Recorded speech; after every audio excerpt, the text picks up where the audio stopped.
state of devotion. To be in a state of devotion is the most intelligent way to exist. But most thinking people will not agree with me, because most of the time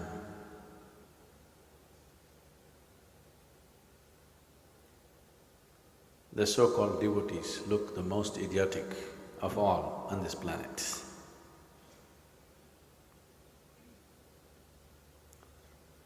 One reason is, people are only claiming to be devotees.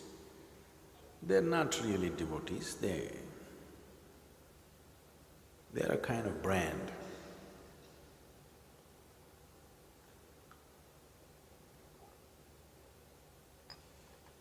They are more of fan club. But generally they pass off as devotees. Being a devotee is not about being a fan. A devotee is beyond reason. Devotee is in a field where there is no right and wrong, where there's no like and dislike. Devotion is that mechanism which easily gets you there. Devotion is not love.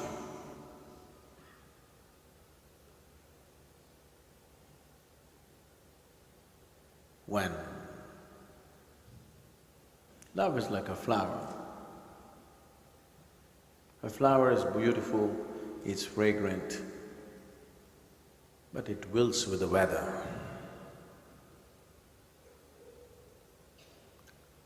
Devotion is like the root of the tree. Whatever may be happening, it is on. It's springtime, the tree is in full foliage. It is autumn, it's full of flower. It's winter, it's barren. Whatever may be happening, the root is on, all the time on. Doesn't deviate for a moment. Its purpose to nourish the tree doesn't diminish no matter what kind of changes happen on the surface. Oh, there is no leaf, why should I work? Oh, there is no flower, no fruit, why should I do anything? It is not that kind, it is simply on. If one can be on all the time, in wakefulness and asleep, simply on, for whatever reason, he is a devotee. Only a devotee can be on all the time. He might not have ever worshipped anything, but he is still a devotee. He might have arrived at it through meditation, through love, through worship, but he is a devotee because he is on, all the time on. If this doesn't come, then the journey becomes long. The journey unnecessarily becomes long. So devotion, how to practice devotion? There is no such thing. If you practice devotion, it's fake, it's no good. Only when you see something as larger than yourself, bigger than yourself, there is a possibility of devotion. If you're too full of yourself, there is no question of devotion. So, what do I have to do to bring devotion in me? Everything that you're in touch with right now, You tell me, you're bigger or the air that you're breathing right now is bigger?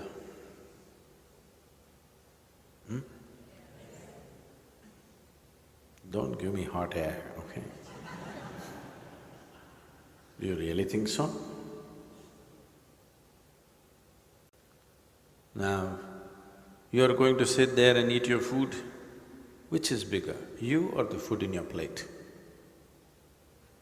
You became big only because of the food that you ate. Isn't it?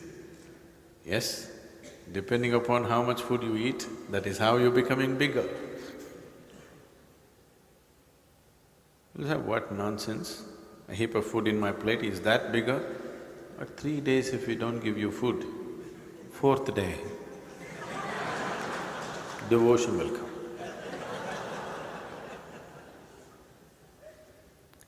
You're bigger or the earth on which you're walking is bigger? Not bigger in size, which is more important, which is higher? That soil, in America we call it dirt. Tell me, you're bigger or dirt is bigger? Now, every moment of your life, whatever you're in touch with right now, whatever you behold, if you see that as higher than yourself, you will become a devotee. So, if you want to become a devotee, at least once an hour. Once an hour, in all the wakeful moments of your life, bow down to something, somebody, it doesn't matter who, don't choose. Whatever is in with you right now. Right now, if you see a tree, bow down to it. You see a mountain, bow down to it. You see somebody, bow down. A dog or a cat or an elephant or a cow. Elephant you will definitely bow, but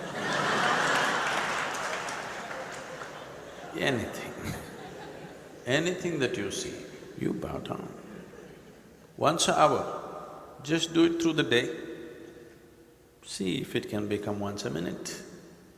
Once it becomes once a minute, you can't be using your hands and your body to bow down.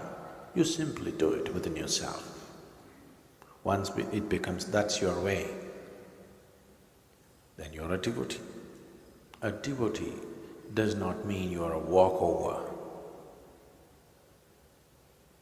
That which bends will never break. That which knows how to bend will not break. That is why in the morning you're doing the yoga so that your body doesn't break up. Otherwise it'll break up, I'm telling you. Every day if you're bending it, it'll not break. If you don't know how to bend, it will break. That is so with everything within you. If you learn to bow, if you learn to hold everything higher than yourself, so you learn to look up to everything, you will become devote. A devotee is not a brainless bimbo. A devotee is a different level of intelligence, which silly logical minds cannot understand. Because a devotee is… once you are like this, that you don't think much of yourself, then your perception is enlarged. He knows things that you cannot even imagine. He can grasp things that you have to struggle with for the rest of your life. Because that's the nature of devotion. That there is not much of you within yourself. When there is no self, you're ready for the super self.